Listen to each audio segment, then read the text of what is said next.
नमस्ते प्रणाम। हम खेसारी लाल यादव और सब भोजपुरी समाज के पैर छुए प्रणाम करत तनी और वो लोग के बता देल चाहतनी कि जौना सिनेमा के लोगन के इंतजार रहला बोल राधा बोल और बहुत जल्दी रो सबके बीच में ट्रेलर आवेला बा और ओकर एंजॉय करिए, ओकरा के इतना प्यार दी, आशीर्वाद दी। वेब कंपनी पर वो टीजर आवेला बा, तो ऐसे ही प्यार और आशीर्वाद एगो अलग कॉन्सेप्ट रो सबके बीच में देखे के मिली छठ के शुभ अवसर पर। Thank you, love you.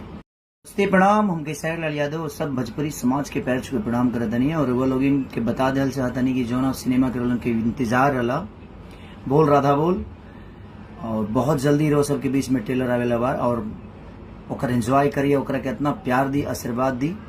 Web company पर वो टीजर आवेला बा, तो ऐसे ही प्यार और आशीर्वाद एगो अलग कॉन्सेप्ट रो सबके बीच में देखे के मिली छठ के शुभ अवसर पर। Thank you, love you.